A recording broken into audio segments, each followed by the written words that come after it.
давайте начнем. А, я знаю, что несколько человек хотели прийти, но не смогли, поэтому, если никто не возражает, мы для них это запишем, потому что они а, сказали, что если запись будет, то они с удовольствием послушают. А, во-первых, большое спасибо, Ольга и Олег, за это мероприятие. А, Мы это делаем уже во второй раз. Я не знаю, второй раз позволяет назвать это традиционным или пока нет, но мы определенно приложим усилия, чтобы это стало постепенно традиционным. И сегодня, значит, мы прогрессируем. У нас на 100% увеличилось количество участвующих поэтов по сравнению с предыдущим разом. Я знаю творчество обоих участников сегодняшних. Немножко разное время. Стихи Олега я знаю чуть больше 40 лет, стихи Ольги чуть больше 4 недель, но, в общем, кто считает, не так важно время, как качество стихов. И все сегодня, надеюсь, услышат, что стихи очень хорошие. Первой будет читать Ольга Айзенберг, Вольпин. Она пишет стихи довольно давно, то, что я их не знал, это говорит только обо мне. И единственное, может быть, такое оправдание, она их публиковала под самыми разными именами.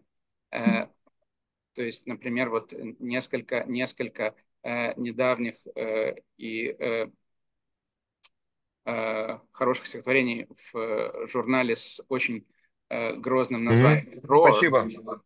Roar опубликованы под именем Фаины Р. То есть вот теперь, видимо, разрешено сказать, что на самом деле это Ольга Айзенберг. Она с 1922 года Ага. живет в Хайфе, если я правильно понимаю. И Верно. я обещал не мешать участникам, поэтому я отхожу в сторонку и микрофон Оле, пожалуйста. Спасибо огромное за эту возможность. И я просила Окей, вполне разрешить. себе. Я буду показывать слайды, потому что, во-первых, я подобрала к каждому тексту картинки, а во-вторых, знаю по себе, что мне, например, гораздо проще воспринимать текст не только глазами, не только на слух, но и глазами. Может быть, для кого-то это тоже важно. Поэтому я сейчас начну делиться своей презентацией. Видно, да, вам экран? Да, Мы Ольга, все видно, все хорошо видно. Спасибо. Отлично, да, мы договорились, что мы делаем каждый по две части и чередуемся с Олегом. Вот сейчас я начинаю свое первое отделение. К вечеру похолодало. В этой фразе столько текста, только вслух произнесите, и вы сразу зритель в театре. Или вы актер на сцене, говорите с расстановкой, эти слова два с предлогом, и уже потухли лампы, слышится, как воет вьюга, и какая-то страница перевернута внезапно. Стало было, было, стало, к вечеру похолодало.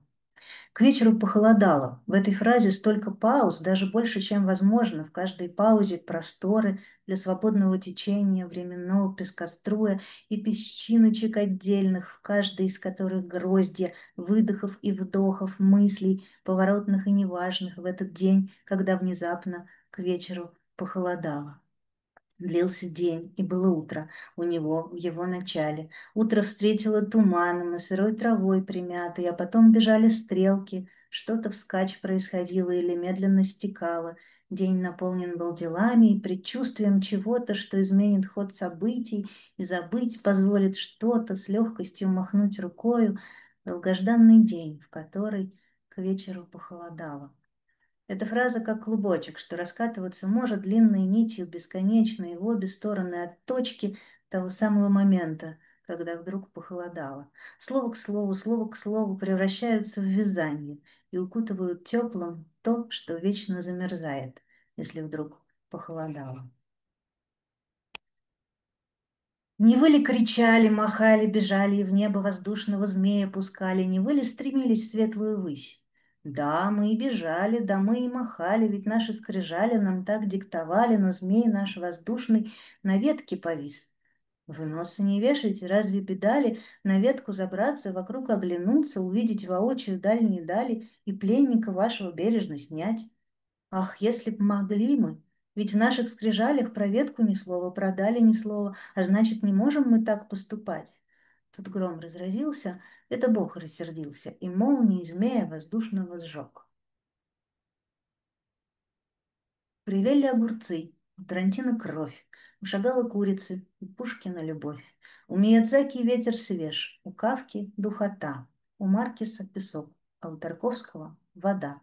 У Ванигута нет надежд, у Александра Грина есть, у Демиурга жизнь, у человека смерть. Над поселком вечереет небо, капает откинутый творог. Под мостками в речке рыбы немы, за колхозным полем узелок дорог. На бетонно-шлаковом заводе что-то грохнуло и растеклось окрест. Птицы взмыли, в мыле, в соде, сковородка из нездешних мест. В том краю ни рокота, ни грома, это все опять приснилось мне, словно я, как враг народа, проскакал на розовом коне. Утро не хотело, но настало. Чайного сервиза небо цвет. Солнце по листам затрепетало, как сказал бы Афанасий Фет. Только ради Фета солнце светит, только для него летят грачи. Ну а ты, поэт 20-го столетия, в 21-м лучше помолчи. Рассыпчатый воздух, равнобедренная Богородица в красном супрематическом углу. Старый Малевич болен, у постели родные лица, солнечный квадрат на паркетном полу. Бог не мертв, фабрика не сдюжила, церковь не расцвела. По весне, в просторных немчиновских лужах, снова искать слова. Во внутренней Монголии темнеет, пахнет травами, чувствуется приближение грозы. В воздухе мечутся мотыльки, и пространство ведет себя странно. Начинает закручиваться, сворачиваться, звук пропадает. Закрою глаза, лучше уснуть. Но сквозь забытие главное — удержать в голове, когда мир начнет смыкаться, вывернувшись наизнанку. Надо изо всех сил постараться оказаться снаружи, а не внутри. Дорога на Мидл-Харнис. Однажды я встретила жену пастора. Пока ее красивый резко очерченный рот сухо артикулировал дежурное приветствие, кисти рук нервно подергивались, а ноги уже устремляли все ее существо по дороге в Мидл-Харнис. Тогда я поняла, что это не жена пастора. Однажды я увидела свою собаку. Она лежала на кресле и смотрела одним своим карим глазом на меня. Ее лапы и хвост расслабленно лежали вокруг туловища, но вот этот маленький белый треугольничек в углу ее скошенного глаза был очень подозрителен. Тогда я поняла, что это не моя собака. Однажды я почувствовала, что ямка с узелком в центре живота, а также мягкие хрящики в нижней части ушей мне больше не принадлежат. Чепец, четкий и деревянный башмак были теперь в большей степени частью меня, чем эти особенности тела. Так, освободившись от всего ненужного, я вышла на дорогу и пошла по ней из Мидл-Харниса. Следующий текст в некотором смысле продолжает тему побега от родного дома. Тебе со мной не порвать, я с тобой навсегда. Где бы твоя ни стояла кровать, куда бы ни шли твои поезда, меня не стереть, не сменять. Я твоя родина-мать, в тебе прорастают мои семена, ты можешь, конечно, сбежать, но в паспорт вписаны имена и в ДНК есть печать. Ты можешь, конечно, солгать, мол, я сирота, сын полка, дочь земли, мне на это плевать. Крепко завязаны узелки, той самой души вязь. тонким кружевом оплетет у дороги то дуб, то вяз. Не надейся, это никогда не пройдет. И тоже в тему земли в буквальном смысле стихотворение называется «Ножички». В Космодемианской пустыне на Андрониковском пустыре режутся пацаны в ножички, нарезают сектора на сухой, как кора земле. Нож с локтя с плеча летит, вонзается, залихватски свистит плевок. Территория отрезается, остается маленький островок. Вот уже на носках стоять, кому приходится, у того щеки зарей горят. Ить всадили нож по саму рукоять, снова ход чужой, который раз подряд. Ай, люли, ядрену мать твою, старшие пацаны, волосы откинув со лба, не промахиваются, не стесняются, а мелкому шибко боязно, дрожит рука слаба. Как я здесь, глаза зажмуривши, прости меня, моя мать, прости, Господи, простите, кореши, попасть страшнее, чем не попасть. И еще такое контрастное, тоже как будто бы детское впечатление. Раскатились шарики по столу. «Мама, мамочка, я ведь не умру? Ведь не может быть, чтобы раз и нет. Кто же тогда съест твой обед? Кто же будет солнышку и небесам? Кто подуть на перышко сможет сам? Шарики стеклянные, в них весь мир. Там и мы с тобой, посмотри. Посмотри, пожалуйста, мамочка, прилетела капустница-бабочка, белая и желтая, как любовь, как песчинка в море без берегов. Мамочка, мам, не умру я точно, потому что я мира кусочек. А я пойду с тобой до погребы, и пусть ты скажешь, я живу одним днем, и будут масляны тропины судьбы, и пусть даже мы ничего не найдем, и будет час за день, а минута за час, и уж не важно, что случится потом. А я пойду с тобой по грибы хоть сейчас, но ты меня не возьмешь, ты скажешь, главного нет, ты скажешь, где ты возьмешь корзинку, поты и дом. И еще одно впечатление о доме в очень тяжелую весну 22 года. В моем доме тепло и свет. Кто-то дома, кого-то пока нет. Анатолий наигрывает на гитаре. Нет, мы не слышали о пожаре. Мария уехала, но вернется вскоре после захода солнца. Говорят, где-то идет война. В моем доме достаточно еды и вина. Вечер, в саду уже не осталось снега. В моем доме разбросано лего. На чердаке кто-то из мальчиков дерется с воображаемым великаном, проникшим в мой дом вероломным обманом. В моем доме тепло и свет. Идет война, ее не видно, нет, она висит в воздухе с густками гонимых предчувствий. Великан повержен, проявлю к нему немного сочувствия, напою чаем. Войну мы как будто не замечаем. В моем доме на стенах длинные тени. Я слышу, как в саду распускаются кисти сирени. Я слышу звуки войны. Нет, нет, мы вовсе не обречены. Это просто яркий свет фар проезжающего автомобиля.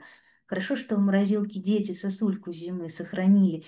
Летом так будет приятно ее облизать на жаре. Точка, точка, точка, тире. Какой-то стук, пожалуй, закрою ставни. Стук говорит вслух что-то про армию. Странная погода сегодня. Лучше уберу герань с подоконника. В моем доме тепло и свет. А то, что чудится, его нет. Это просто ветер, просто закат. Красный, как сервелат. У меня еще есть время? Да, еще немножко есть. Маленькие стихи от большой усталости. Цикл.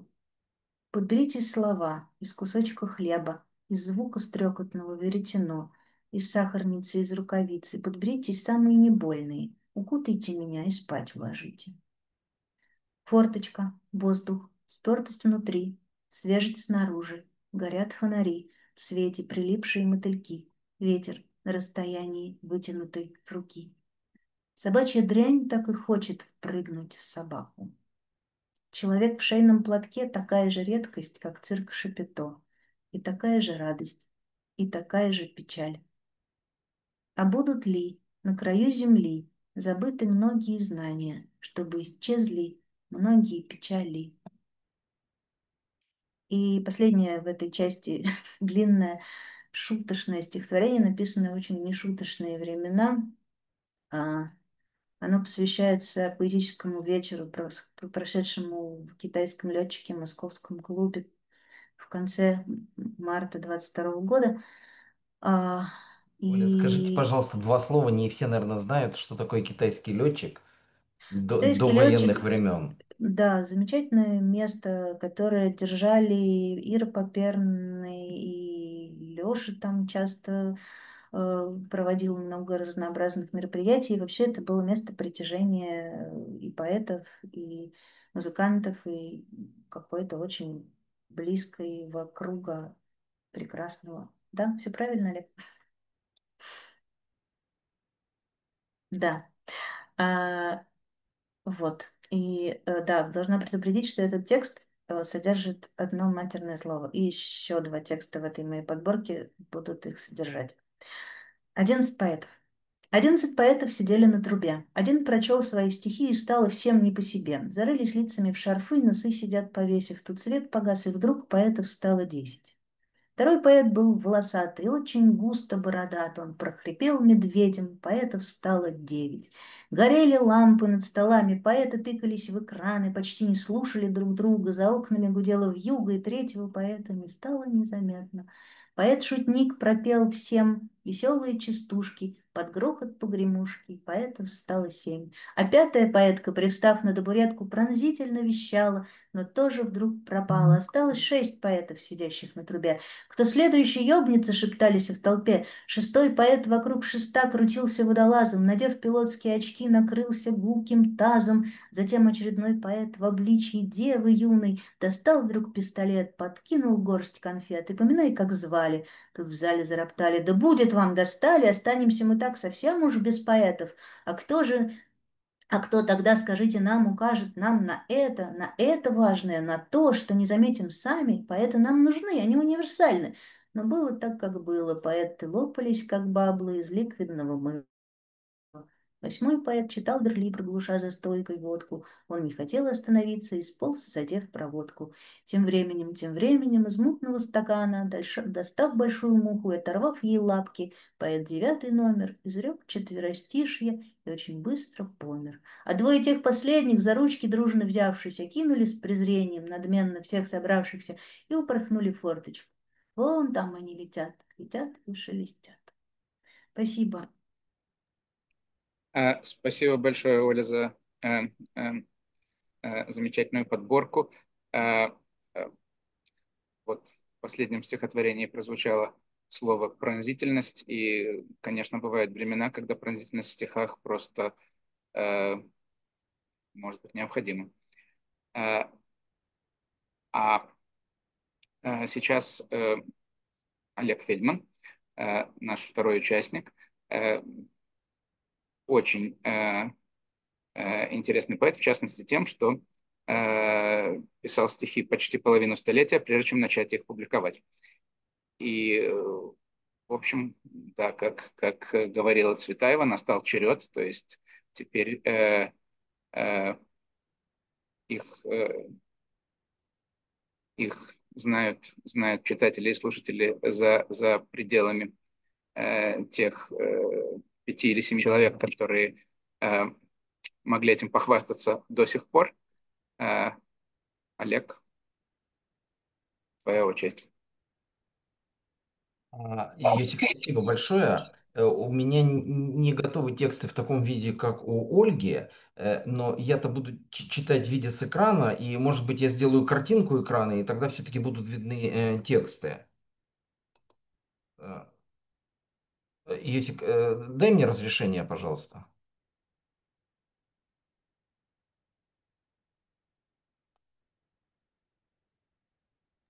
Да, все, Олег, ты можешь сказать. Ага. Окей. Скажите, пожалуйста, виден справа сами тексты? И еще нет.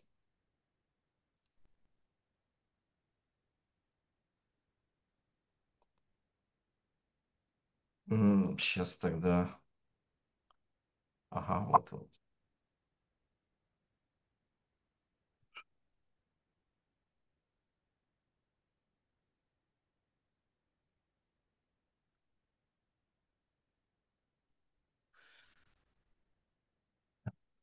Да, теперь видно. Да, но теперь видно не то. Я не вижу вас. Сейчас, одну секундочку, я прошу прощения. Мне нужно было сделать... Али, ты показываешь весь экран, а покажи вместо этого только окно вот с текстами. Вот это, вот это. Э, Не, вот видишь, и просто сейчас вот если я перейду в Zoom, Да, все, теперь нормально. Теперь мы видим текст. нет, вы видите тексты, но я не вижу вас. Вот, а где сам Zoom? Я его не вижу. Теперь. А, Вот так.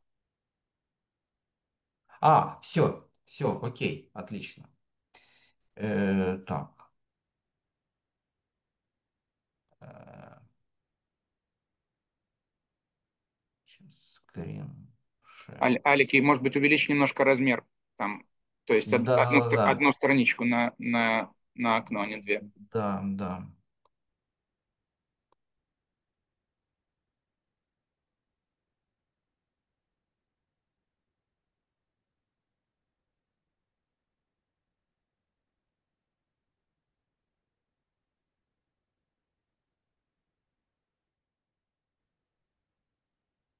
Да, окей, Да, нормально? да.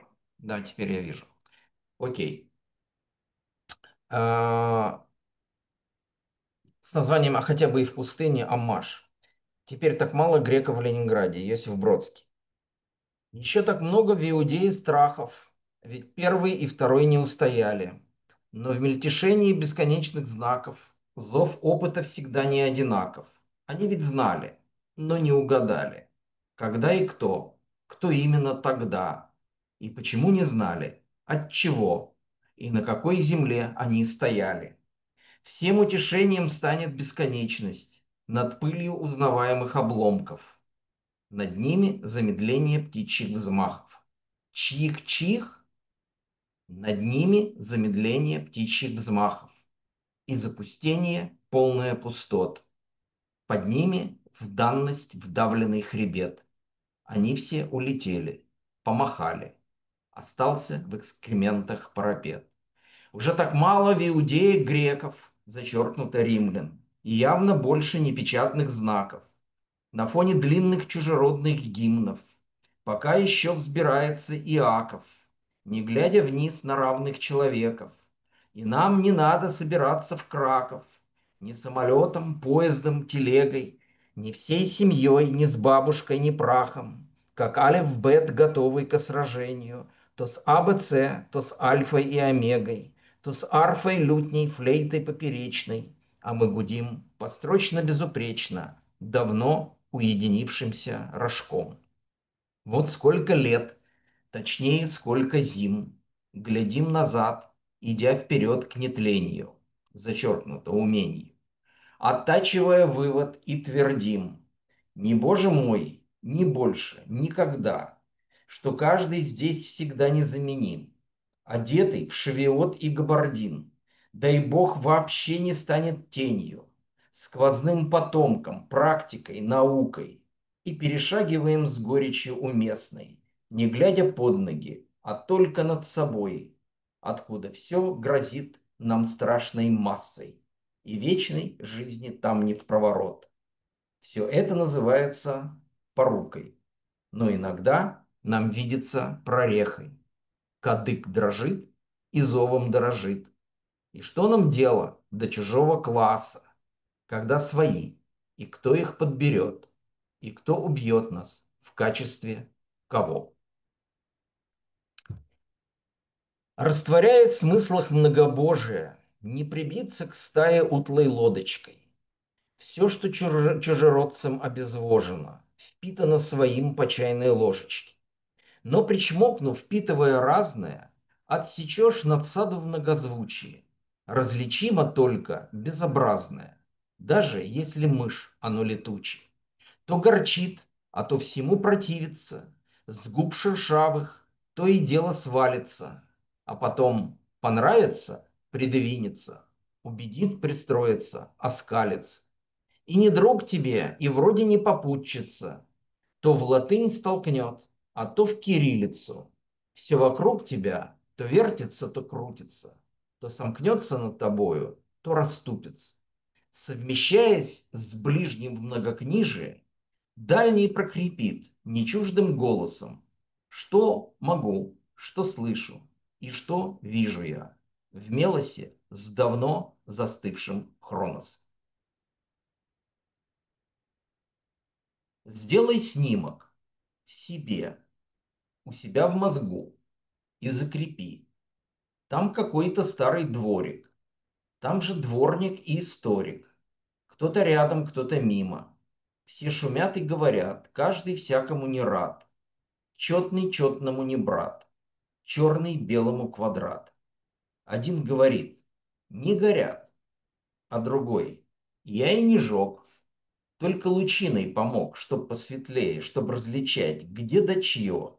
Мы молочее, старичье, дурачье, нам не читать, нам мести. Что скажут, то и выметим, на что покажут, то и заместим. Я в этом, в общем-то, не бельмеса. Но вот это, прости, кажись, точно ваша, как его, пята Ахиллеса. Не хипишуй и не чести свое чистовер, только честнее, да и сам не черствей. Утро и вечер середины дня мудренее, а вот ночь, она всегда незаконнее, просто длиннее. И смотри, смотри, в том же самом окне, но за самим окном, где был свет, там опять, за окном у них, ведь уже ничего нет. Все уже не их, ничуть не оконнее. Все не так, а так, темнота. Да ты смотри, смотри, она опять, и та. Я ведь тут не только дворник, я у времени разборник. Камлай, мой друг Камлай, не то что сердце просит, а нутро. За этот сад, за пришлый лай, срывай сей плод и пей ситро. И если хочется, икай. А если хочется, в Икею, на распродажу. И вникай, где баю-бай, а где ментай, где самосуд, где бакалея, где бар, где ресторан, аллея. Пока мест не скажу куда. Поскольку всем не повезло залезть на это помело, поскольку всякий день мело, а он не длится дольше века, в конце концов так намело, что невозможно разобрать, где с кем придется приземлиться и чем за это заземлиться. А надо так, а надо факт. Почем здесь мыслящий контакт? По той же чувственный тростник. И кто в кого бы ни проник, и как бы все для человека. Садись в предложенный трамвай, под вечный драйв, на взятый займ. Играй лабай, как неслучайный шалопай, как министрель, как в тот апрель, чтоб пассажиров довести, чтоб пассажиров завести, под вечный зов, под вросший зоб, доделать чтоб чужая полночь забредет и всех повинных заберет. Ты заслужай, ты прощавай, от шатких пирсов отплывай. Всем нацветет простывший май, натрет потертое седло, не по билету повезет, туда, где ад, туда, где рай, где наставляли, различай, а ты линял под этот лай в соседний край. Пока раз так, сходи в сельмак, а если нет, на маркетплейс. Пока простак, пока пятак не помещается в кулак, еще не падая из рук, но уменьшая норму драк. Пока завид последний пейс, пока не станет уже круг, а вдалеке не свистнул рак и недосмотрен страшный кейс, и то не свалено во враг. И это все еще никак. Не опоздай на нужный рейс. А в целом нам не западло держать в уключении весло, увидеть и домучить зло на том и этом берегу. Горбя горбом, греби, гребу.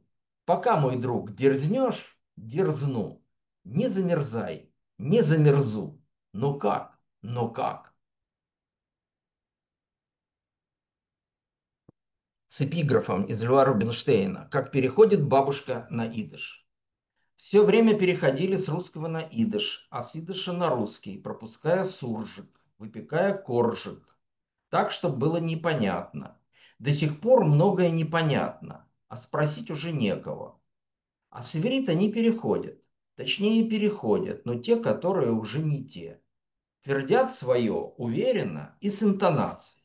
А что? Говорят, хорошая нация. Спроси, ответят. Спросят тебя, ответь. Переспроси, повтори. Они медабер летов. Всего-то делов. Утро вечера мудренее. Жизнь, чем ожидалось, длиннее. Кама зе оле.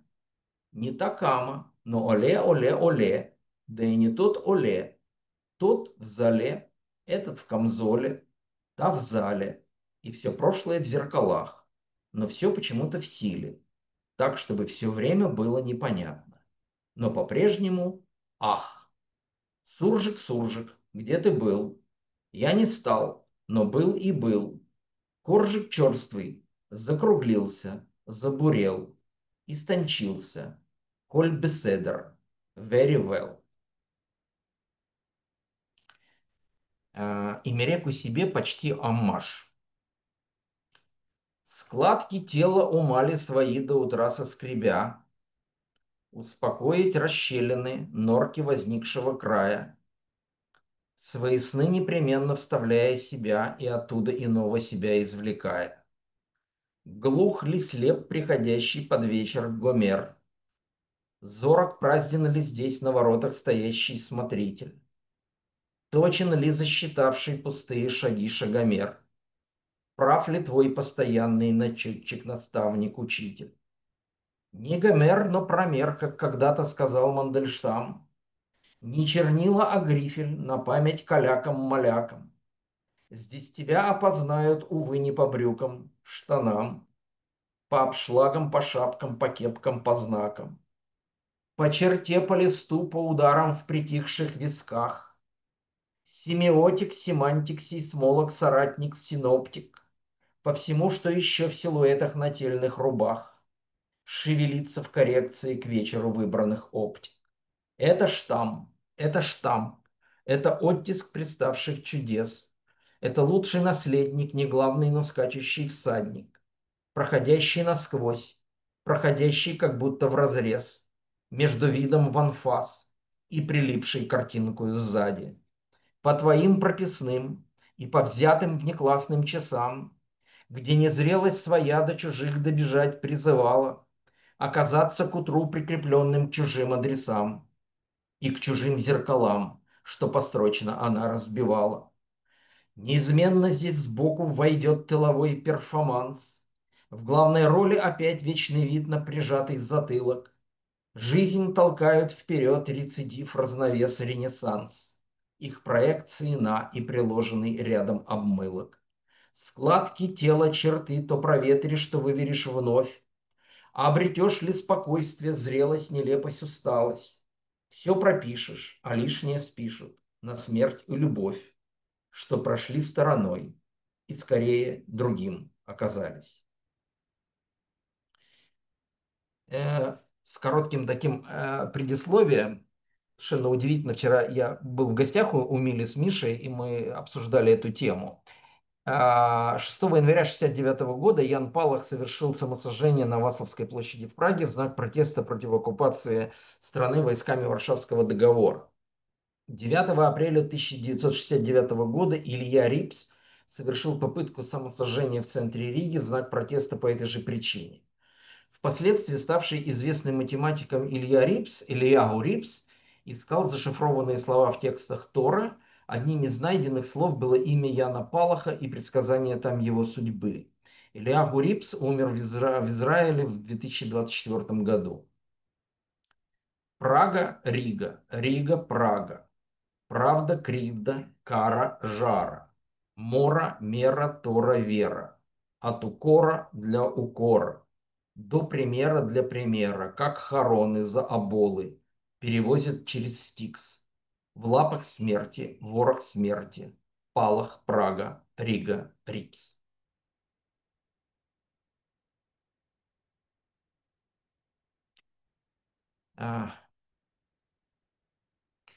И ни капельки дождя, и ни капельки нужды, и ни капельки вражды. ворожбы да ненадежды. То, что дважды может трижды, станет между смежет вежды, уничтожит жажду жажды, перережет пуповину, перескажет мысли вести. Точно голод победит. Будет лестно, как уместно, будем вместе, будем в тесте, будем в тосте, но о грусти душ простых, но непокорных невесомость устранит. Ведь душа одна не весит, но печали утолит.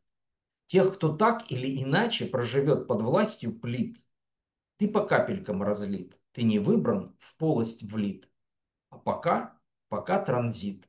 Дайте горечи и спиться, дайте радости, дайте сладости прижиться, дайте нежности прижаться, дайте мудрости впитаться, дайте к ночи отчитаться. Отойди от пропета, ничего еще не спето. Рыба, рыба моя, подплыви ко мне, покажи свою улыбочку в залог дружбы морской, не речной, мокрой, не сухопутной, меня ни с кем, прошу, не перепутай. А я пущу тебя на постой. Я отдам тебе свою удочку, походи в развалочку, как уточка посуточно, а я соберу все свое в наволочку. Положу на полочку, почитаю книжечку, посижу на берегу, крикну тебе «Га!», а ты в ответ «Гу!». Хотя ты и нема, да и самой тебя по сути нема, а все же, как-никак диалог. Как же дьявол долог, как же строг. Ну а ежели уплывешь, сделаю тебе выволочку.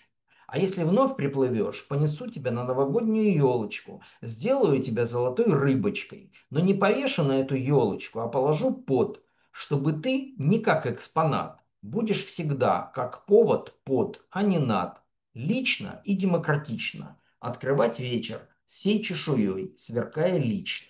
И ты не трать меня больше, не заставляй звать, орать и кричать. Дай мне отвальную, прямоугольную и печальную, да еще и под печать, сургучную, напоминальную, с оттиском чешуи и рыбьего глаза. Не шучу я, да и ты не шути. Это надо, поверь, от всеобщего сглаза, потому что кругом то и дело человек, зверь, зараза.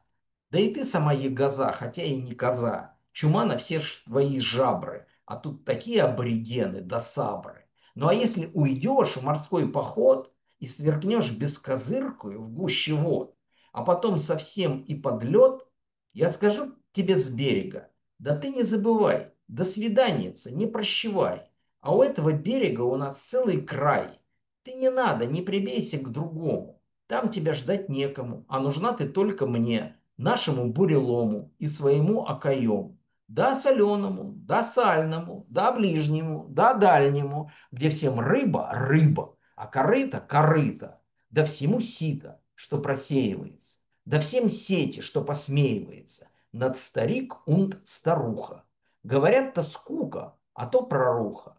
О, как тесно здесь, да при этом свете. И что от чего отсеивается? То ли требуха от чресел, то ли слух от уха, то ли мир от чисел. Вот человек вчера от чего-то зависел, а сегодня уже нет. И совсем не числится, очистился.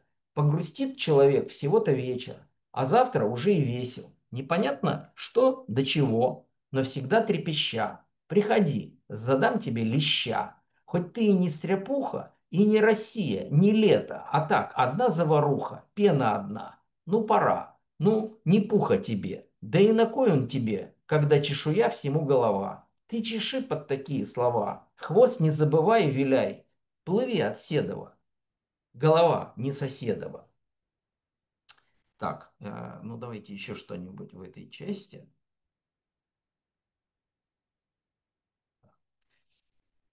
Та же чашка, тоже блюдце, со щербинкой прежних лет. Здесь сумеют разминуться. Завтрак, ужин и обед. Несгорающие тени в нарастающей пыли, приходящие сомнения, совмещенные слои. Пламя в замысел вонзится, опираясь на фитиль. Не ужаться и не вжиться в эту небыль, в эту быль, где прозрачное горение из пророчества куста просвещает наше зрение и слова из уст в уста. И злая биполярная звезда зовет то на восток, а то на запад. Ее неистребимая мездра хранит не свет, а непонятный запах того, что обрамляет этот круг. Испуг, что вдруг чужие птицы за чужим окном не притворяются своими, и под надуманным углом пересекаются прямые, рисуя точкой тот же круг. И ничего не происходит. Но так, как будто происходит все. Спасибо. Спасибо большое, Алек. А, это заканчивает наш первый раунд. Пожалуйста, не расходитесь, по крайней мере, не уходите надолго, как, как в любом уважающем себя культурном заведении в антракте слушатели могут социализироваться. Все могут включить микрофоны. И мы начнем второе отделение через 5 минут или 10. Йосик, а у тебя, как? У тебя, как у ведущего, разоблачение будет, а теперь разоблачение. Разоблачение. Если бы я проводил сеанс хоть какой-нибудь магии, то тогда пришлось бы разоблачать. Магию нам представляли Олег и Ольга сегодня. Поэтому на разоблачение можно надеяться только от вас же во втором отделении. Так что Не, ну как бы общественность, общественный надсмотр, союз писателей, Мединский, в конце концов. от лица общественности я должен сказать, что стихи мне очень понравились в обеих частях первого акта. И от ее же общественности лица я надеюсь на не худшую, не худшую во втором. Вот. А уже после этого мы тогда уже окончательно всех разоблачим. Окей, Йосик, ничто в этой жизни не стимулирует, как отсроченный приговор.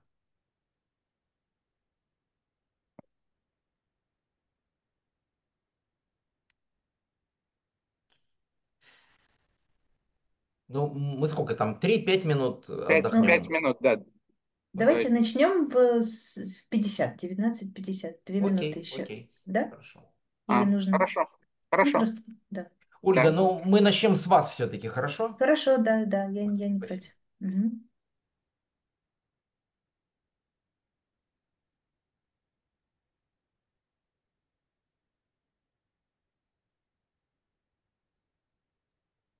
Саша, как хорошо, что ты пришел. Ты нашел возможность. Саша, Да, привет. Меня слышно? У меня Да. какие-то технические трудности были в отлично начале. слышно. Требовалась переустановка, доустановка. Да, пользуясь случаем и разрешением социализироваться, передаю тебе, Оля, и вам, Олег, большой привет. Спасибо, Александр, спасибо. Вообще, знаете, в порядке связующего текста вот мы вообще с Ольгой познакомились на семинаре. Я уже не помню, какой первый был, наверное, Дима Веденяпина, да? Я к Костюкова, да, я Костюкову все время вот пришла. забываю. Вот. А потом оказалось, что мы с Ольгой давно знакомы, мы в самом начале 2000-х работали в одной компании. И в ней, кстати, еще работали вот некоторые люди, которые сегодня присутствуют. А потом как бы обрастали разными знакомствами из Слоями. не останавливающейся череды семинаров самых разных. Вот. И, собственно говоря, это все как бы способствует какому-то просыпанию, да, и тому, что не надо хватать первого встречного на улице и читать тексты, да. А можно это почитать в какое-то там выделенное время на этих семинарах. Ну вот уже 50. Я Да, тогда включаю да, свои слайды. да. И вот продолжая только что прозвучавшую тему, я должен сказать, что когда я послал объявление вот об этом мероприятии очень небольшому числу людей, то немедленно выяснилось, что с Ольгой, с которой мы не знакомы, у нас есть, по крайней мере, несколько общих знакомых или, может быть, даже друзей. То есть мир действительно невелик. Э, еще одно подтверждение было получено, задокументировано. И, Ольга, пожалуйста, ваша очередь. Спасибо. Я начну второе отделение свое с такого небольшого ангельского цикла, но и при него есть обязательное вступление, которым должен быть вот этот текст. «Никогда не пишите об ангелах», — стало говорит видавший все на своем веку мастер. «Ангелы — избитая тема. Вот вы сможете написать шедевр?» Начинает раздражаться он от того, что приходится проговаривать такие очевидные вещи. «Я нет», — использует он риторический прием, чтобы смягчить боль удара. А я слушаю, слушаю, стараюсь не обращать внимания, отвожу специально глаза от тяжелых антрацитовых крыльев за его спиной и гоню от себя строчки. Маленький ангел на лифте катался. Все хорошо, только трос оборвался. Поэт и ангел. Поселки неприкаянного типа, не находящий места, беспокойный. В жилом массиве из 5 этажек поэту ангелы мерещились повсюду. То балансируя идет по проводам, то промелькнет вдруг у соседнего продмага, то небеса золотым крылом обымет, то кормит в сквере голубей каких-то. И наш поэт никак понять не мог, один и тот же это ангел или стая, спустилась через плотный смог градообразующего предприятия. А разобраться было важно для поэта, ведь встреча каждая стихами изливалась. Поэма новой частью прирастала, стихи были прозрачны и светлы, но не хватало главного. Поэту как-то серой ночью не спалось. Включил ноутбук, загуглил ангелы в искусстве, услышал шелест перьев на карнизе, открыл окно и вперился впервые так близко. Иная речь, ни слова, что-то между звуком и незвуком, недопроизнесенной мыслью, уставшей, как карниз Желтовского на доме на Смоленке в той Москве, где он по юности бывал. Я понял, что, подумалось поэту, но я не понял, как, и вышел из окна, и был, конечно, ангелом подхвачен, доставлен был в приемные покои, вот там в покоях мы его оставим, в поселке, беспокойном, бесприютном, не находящем места на земле. Безумные ангелы. Ангелы с трубами у меня в голове. Трубят, не хотят замолчать. Я прошу их, пожалуйста, хотя бы после 11. Нет, говорят, нам надо до всех донести эти долгожданные вести. Но в моей голове, вы поймите, пытаюсь до них достучаться, вы заперты, вас трудно услышать другим. Ничего, говорят, дорогу осилит идущий. Безумные, Боже, и ты с ними заодно. Ангелы крыльями в потолок упираются и от невозможности улететь умираются. Мертвыми петь у них не получается, воздух в легкие не набирается. Сломанная физика ангелов в окна бросается, и весь замысел разрушается. На этом английский цикл закончен, а дальше стихотворение «Продумание». Я думаю, что я человек, и поэтому думаю, имею такую возможность, считаю за счастье. Я думаю, что думаю я в этом мире не одна. Нас некоторое количество думающих. Ну, правда же, ведь вы тоже не без этого. Я думаю, что мое думание абсолютно бессмысленно для мира, но не бесполезно для меня и, может, для тех, кто рядом. Еще я думаю, что, когда думаешь вместе, получается даже лучше, поэтому я рада пригласить кого-нибудь подумать. Этот процесс захватывает. Вы даже не заметите, как пролетит время, и уйдете вдохновленными. Думать можно о разном. Интересно на любую тему, почти. Давайте начнем с простого. Как вы думаете, зачем? Случайность.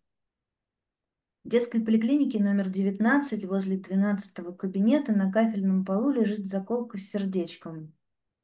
В метро при входе в вестибюле станции Белорусская кольцевая на турникете лежит заколка с розовым сердечком. На Театральной аллее в Петровском парке у метро «Динамо» возле третьей скамейки от метро в урне лежит металлическая заколка с розовым сердечком. В твоем почтовом ящике лежит заколка. Не бойся, это случайность. Не говори со мной о беде, о судьбе. Я подарю ему пальму, а он мне снег. Что там за окнами видно тебе, тебе? Ракета прилетела в тело с именем человек. Смерть больше не прячется, правит бал. Ни пьяна, ни безумна, а без прикрас тупа. Это ведь ты мне голубя не спаслал. Он не смог долететь, ранен в небе, в пустыне упал. Я на окошко поставлю свечу, свечу. Пальма в снегу отразит удар и рассвет.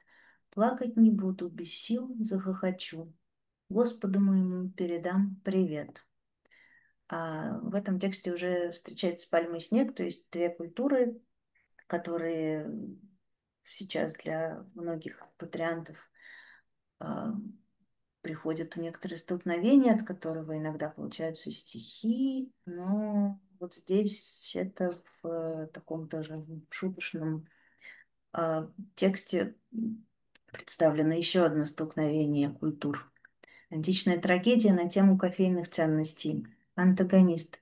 Это море, детка, ты не трогай и вали в свою страну исхода, раз тебе тут слишком сложно, слишком долго, дорого и не твоя погода. Протагонист. Я ебала весь ваш прошлый опыт. Я приехала с глазами не для пыли. Почему мне, сука, тут должно быть так, как вы мне, сука, говорили? Хор. Что вы, толерантность и терпимость. Разве можно в нашей группе так ругаться? Тут вам не березки и крапива, тут вам латте, капучино и лавацца.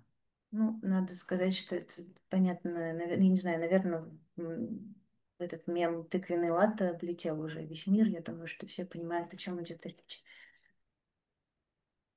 И от жаркого израильского пустынного воздуха мы переносимся в новогоднее небо над Москвой.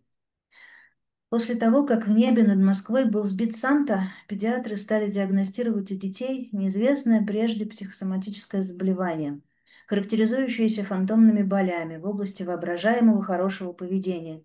Дети плакали по ночам, не желали вставать по утрам в школу, отказывались выполнять домашние задания, участились случаи поджогов почтовых ящиков несовершеннолетними. Вопрос о природе волшебства больше не вставал ни за семейным завтраком, ни за обедом, ни за ужином. Если бы у Санты была могила, вероятно, ситуация была бы лучше. Но ни его тело, ни тело оленя, ни фрагментов саней обнаружить не удалось. Бесследность и необратимость оказались детям не по силам.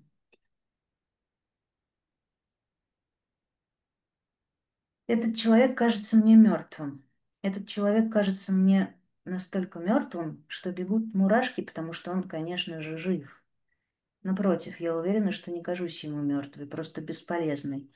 И это, конечно, тоже ошибка, потому что я-то как раз мертва, а живы только мурашки.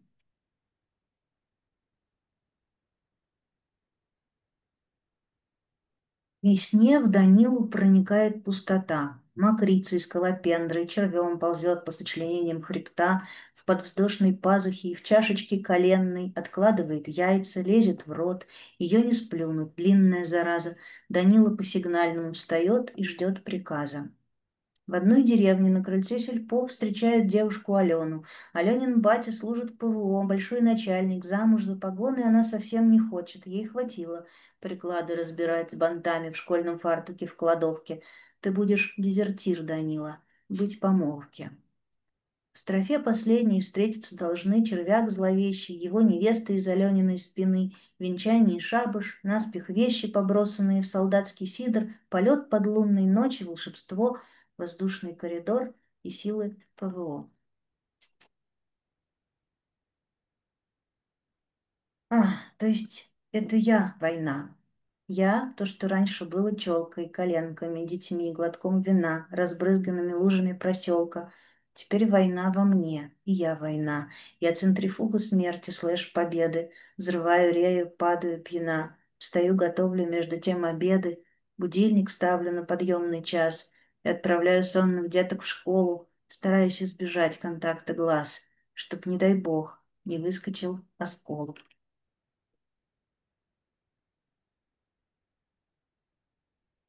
Продолжает тему Снежной королевы. Я шла зимой босонога, несла за пазухой треску. Ханс мне показывал дорогу, Хармс подсыпал мне табаку. Меня не ждал тот, к кому шла я. Забыл он, как меня зовут. Ханс мне твердил, ты ищешь Кая. Хармс отмерял мне соли пут. Псалом о розах пела громко, не чувствуя замерзших ног. Стелил мне мягко Ханс с поземкой, а Хармс с дощечками помог. В концовке спор назрел между ними. Я отвернулась не смотреть. Но, кажется, договорились. Жизнь победила смерть. Дети травы. Первое. Мы лежали, распяты травой, больно жали, воздух прибой, горечь солнца давила на грех, он смеется, она лучше всех. Второе.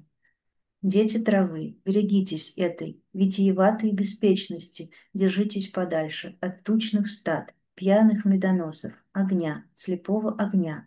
О, не кладите в карман ракушку и наконечник стрелы. Третье. Снегом укроется вяленая трава, коркой наста порастет снег, лунным светом зальет снежные покрова. В его снах она лучше всех. Так, сколько у меня времени?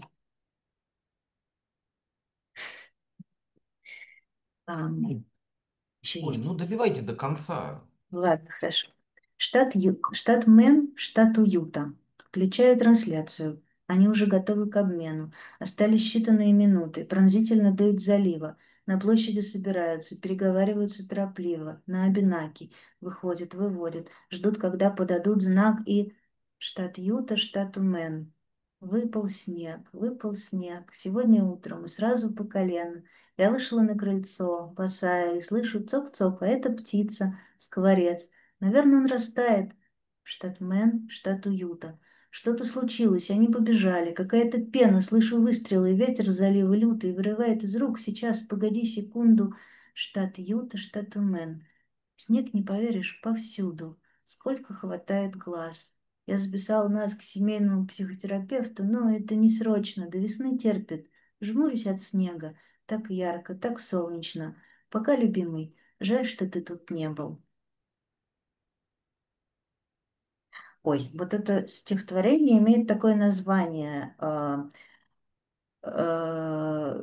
Дело в том, что в нем идет речь о некотором слове, которое, мне кажется, вот оно и есть. Но матерное слово без контекста всегда звучит как-то нелепо, поэтому я не буду его произносить вслух, вы его прочтете глазами, а я прочитаю текст. У корня коровы, у клетки воды, троллейбус лиловый, устав от езды, неважное слово, пыльцой лебеды дыхнет. Неважное слово над полем летит, однажды корову оно поглотит и, выдернув с корнем из клетки воды, унесет. Неважное слово с коровой летит, корова мычит, а ветер свистит. Неважное слово становится влажным, набухшим, отважным и многоэтажным. Оно, как ни странно, когда даль не туманна, мы вдруг понимаем, оно, несомненно, все сможет и предотвратит. Я ищу дом с водой, воздухом и огнем, а земли уж как-нибудь наскребем. Но не может же не на земле стоять дом. Я ищу свет, легче всего найти его под фонарем. И говорят, он зальет все, когда мы умрем. Но хотелось бы не только слышать о нем. Я ищу мышь, ищу петли и дверь. Расшарь, если не спишь. У меня есть масло, чтоб не скрипель. Человек и море. Поздним вечером шел я и шел по окраине пены соленой. Набегающий взбалмошный шелк подхалимничал, пел упоенно. Ах, какой у тебя шире шаг! Ах, какие упругие мысли! Ты как скальной породы овраг, ты бездонен, как синие выси. Думал я, что-то нужно тебе, мировая коварная жидкость. Ну зачем я тебе, человек? Сбой программы, божья ошибка. Я ж не кит, чтоб вернуться назад, отрастить плавники и дыхало. Море мялось и прятало взгляд. Море льнуло и не отступало. И когда занималась заря, я ботинок своих не снимая, развернулся перпендикуля, навстречу прибойному раю. «Давайте делать все», — говорит девочка и плачет. Улитки выползают на теплый мокрый пол, от теплого мокрого пола до босых кос, от косых гроз до соцветия бессмертника, от желтого до желтого. Больше ей ничего не светит. Кому? Девочке. От кого? От сына моего. Ну, собственно, да, и последнее. На смерть Вадима Семеновича Жука, прекрасного поэта, человека, драматурга. Через небо, что пока висит над нами, проложили уходящие дорогу. Теперь так ярко, так прозрачно, так тактильно, остро, ясно видно, никакая там не банька с пауками, сплошь поющие тугие вербы, брызги волн, хрустально-пенный воздух, белоснежные кресла-качалки, солнечных часов, бегущих теней и неспешный разговор любимых. Что, старик, ты видел мою книгу, новую, последнего столетия? Да, приятель, дивное издание. И особенно смешно про кошку. Спасибо. Все. Большое спасибо, Ольга. А, Замечательные стихи. И сейчас Олег, пожалуйста. Йосик, мы еще раз проделаем эту процедуру. Да, да, ты можешь показать свой Ага, экран. окей, окей.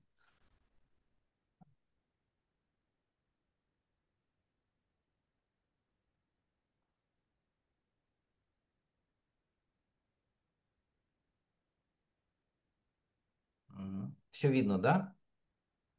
Ам, Нет еще. Да, да, видно, нормально все. Ага. Окей.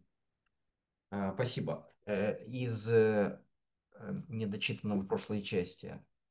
Страшно не когда тебе нечего сказать морю, страшно, когда морю нечего сказать тебе. В ночь на понедельник, в ночь на среду, в ночь на эту среду, в ночь на ту пятницу, в ночь на тот и этот четверг, в ночь на вторник, в ночь на ночь и в ночь на день. Мычание почему-то все же больше, чем молчание. В ночь на тебя, в ночь на меня, в ночь на этого меня, в ночь на этого тебя, в ночь на того и этого тебя, в ночь на того и этого меня, исключительно в ночь на кем-то замышленные военно-промышленные объекты.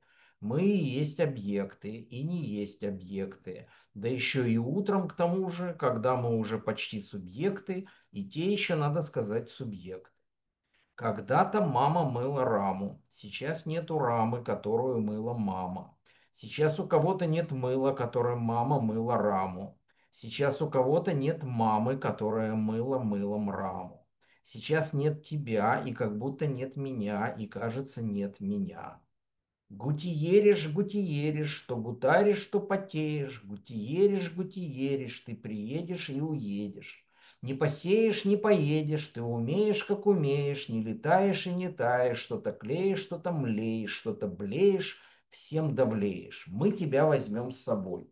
В понедельник темной ночью, и во вторник темной ночью, и в четверг бесследной ночью мы тебя запустим ночью, попадешь ты очень точно, наведешься, как ракета, утром вроде гутиеришь, а к обеду тлеешь, преешь. Днем скорее растеряешь, что спланировал успеешь, зерна с вымыслом смешаешь, что-то выкрикнуть сумеешь, не поверишь, не поверишь. Ну а он, громче, был когда-то он, а теперь он и не он, только так какой-то фон. В ночь на понедельник или в ночь на среду рано встанет мельник, завершит к обеду.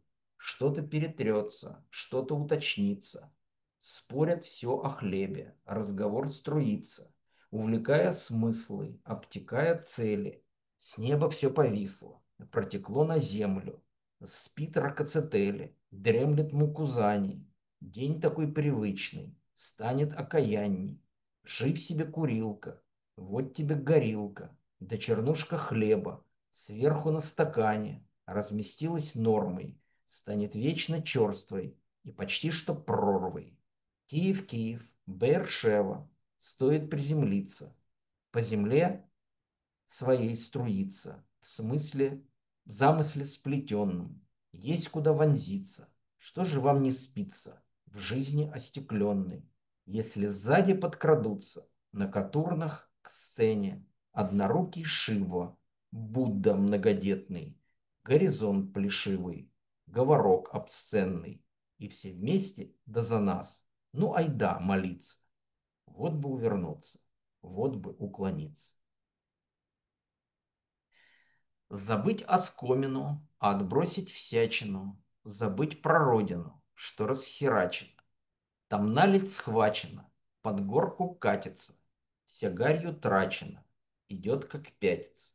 Скажи доходчиво, себе доверчиво, что там утрачено, что изувечено.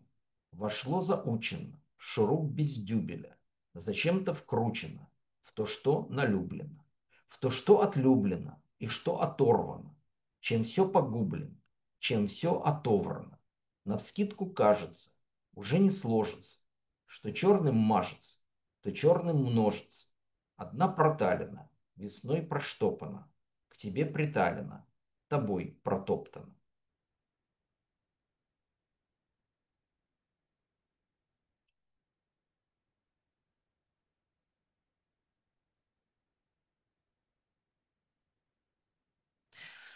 У поэта Холина правильно намолено, взмылено и вспенено, паузы просмолены.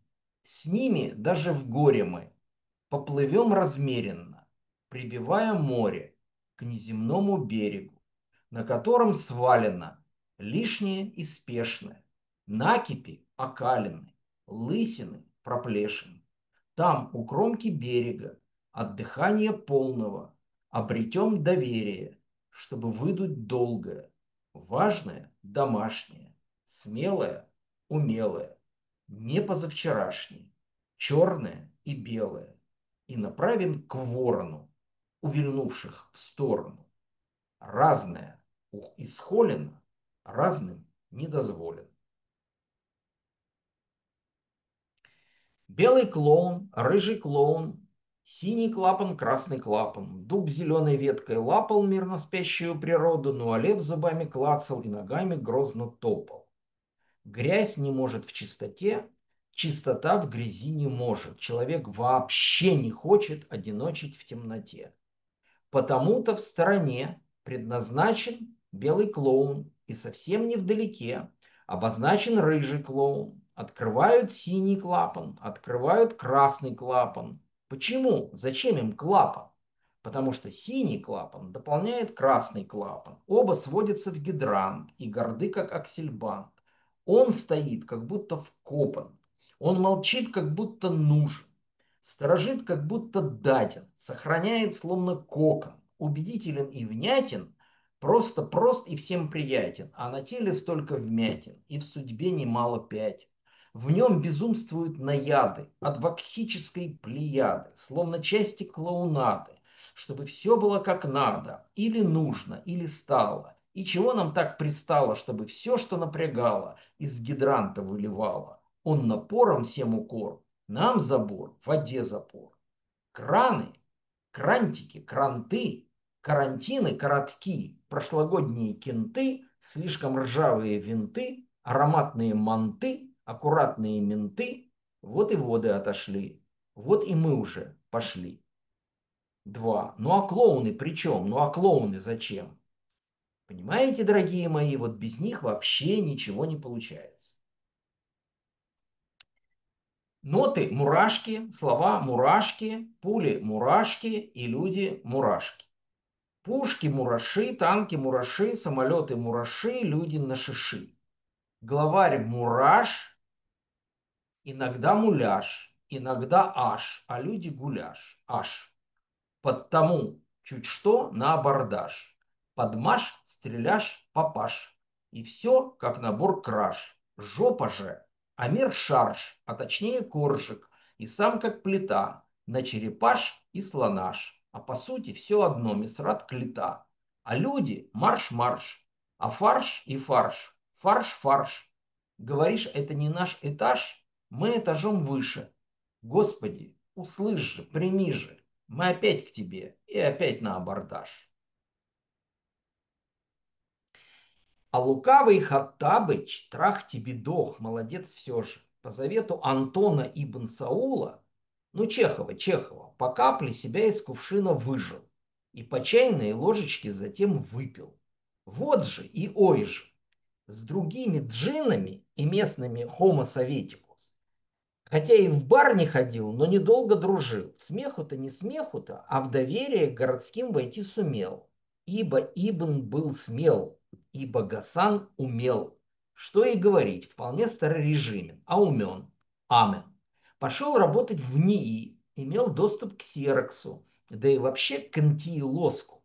И от них уже, скорее всего, к Налбандяну и к Босху. Куда ни ткни, везде одни парадоксы. Колдовал, причитал, но захотел, решился и выжил. Такие перспективы имел, а? А с пионером все промурыжил.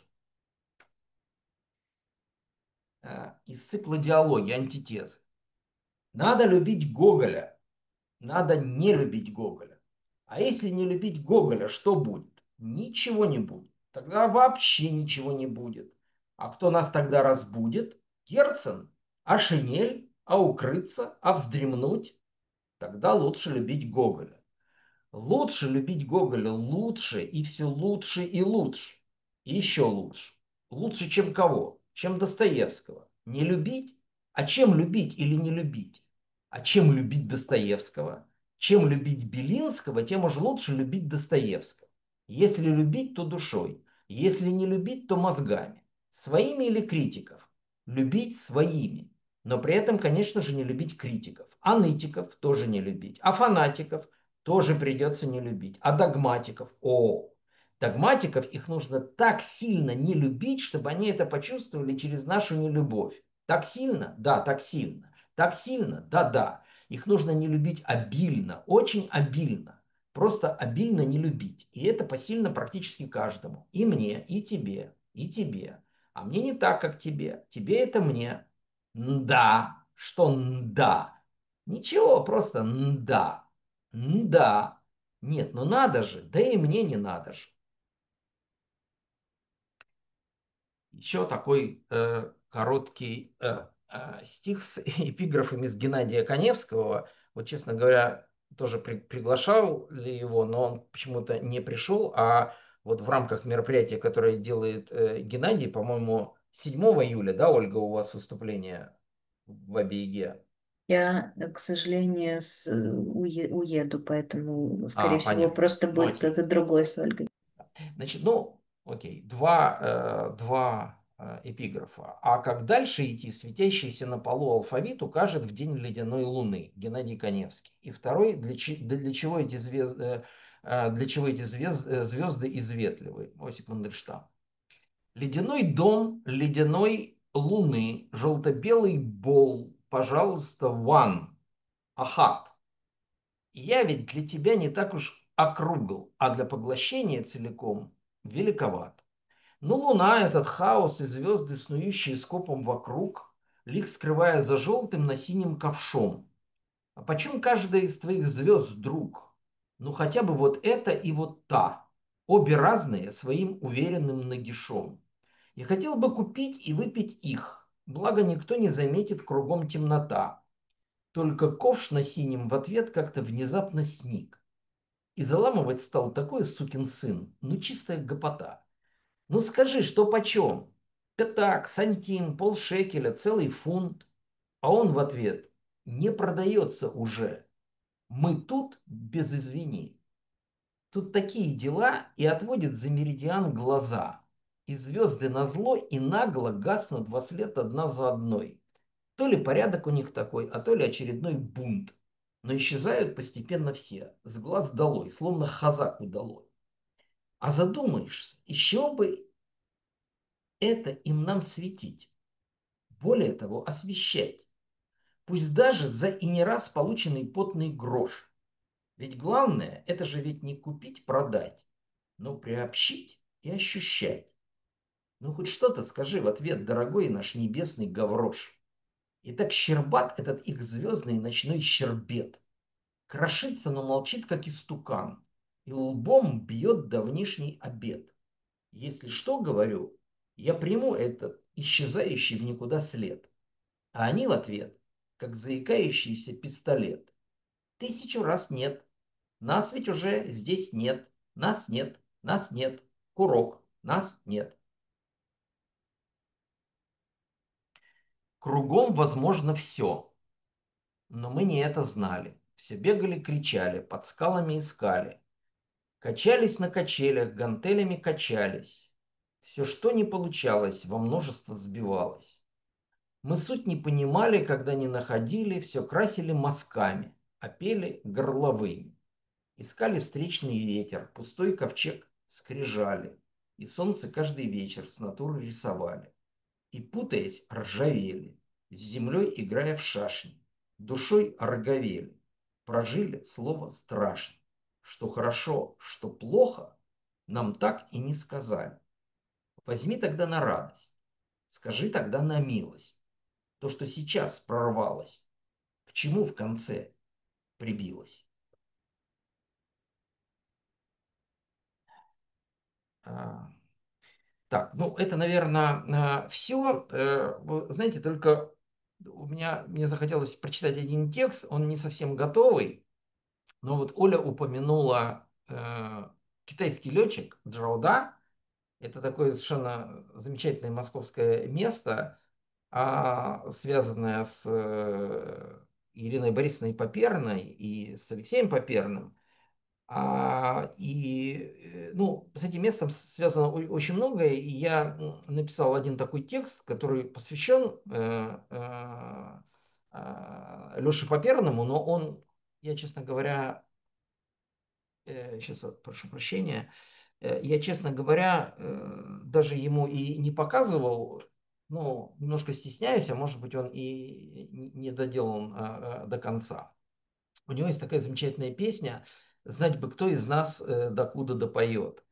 И был совершенно потрясающий момент, когда хоронили Ирину Борисовну, вот Алексей Поперный там, с детьми, с друзьями, они над гробом пели вот эту песню.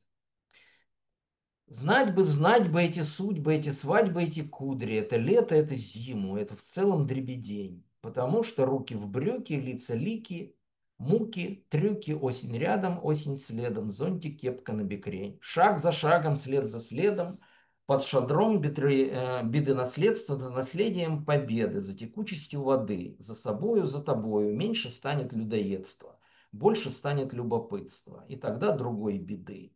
Стоп сомнения, ты прекрасна, уживаясь не напрасно. В этом мире, в этом звуке, как случайный баянист. В парке, в арке, всем поющий и смотрящий, как багрянец, как разлапец, не случайный, но опавший, продержавшийся здесь лист.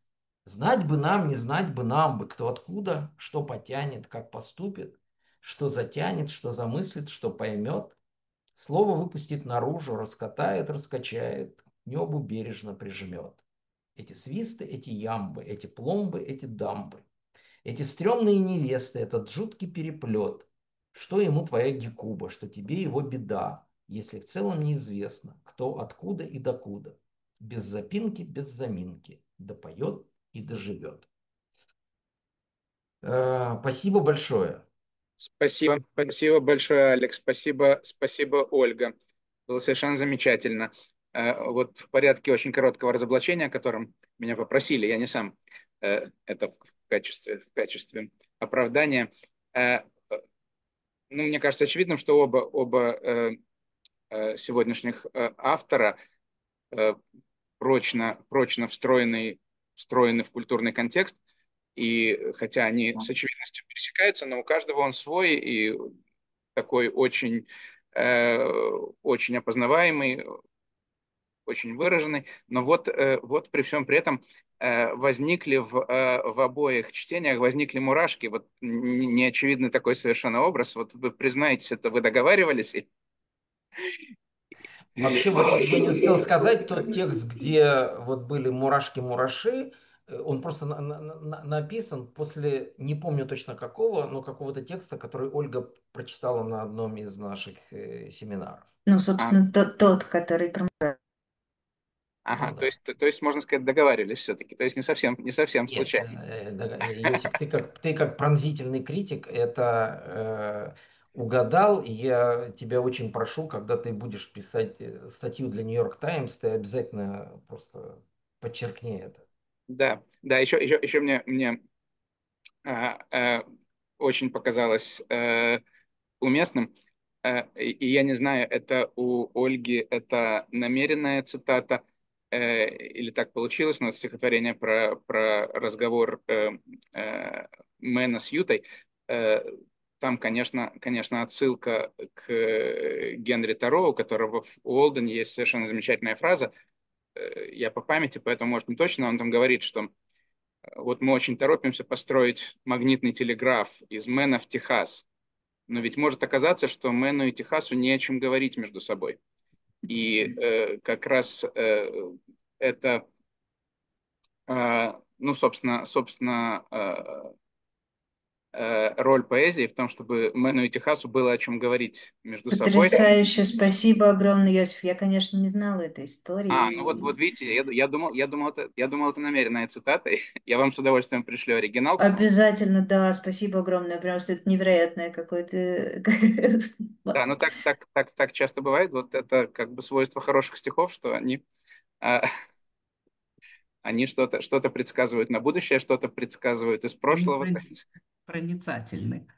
Они проницательны. Они Я хочу сказать, что замечательное открытие, Ольга, для нас, во всяком случае. Просто спасибо.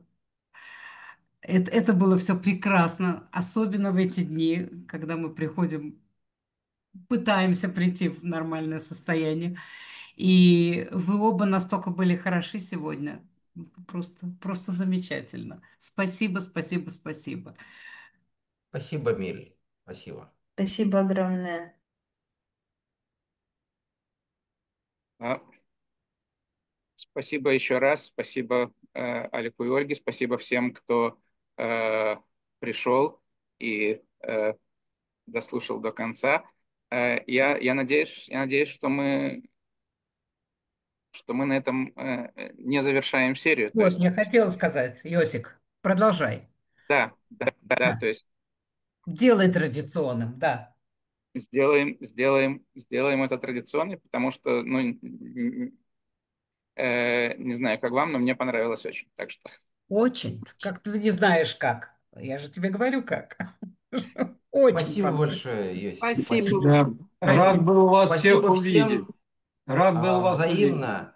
Счастливо, да. Помните, что у Ольги недавно вышла книжка, и Оль, в Хайфе она есть? В Ой, Бабеле... в Иерусалиме, потому что здесь есть наши друзья из Нет, но это можно устроить. да, наших. Так первые что книги, я вот забыл сказать, но по первой книге вышло у каждого из сегодняшних авторов совсем недавно. Да-да-да, Так что, это мы знаем, было написано. Да. да. вот, так что Спасибо будем рады, огромное. если вы каким-то образом дотянетесь и до этого. Спасибо большое. Спасибо всем. Спасибо. Всего До доброго. свидания. Счастливо. Всего Спасибо. До хорошего, спасибо свидания. большое. Да. Спасибо большое, до свидания. А Мика уже.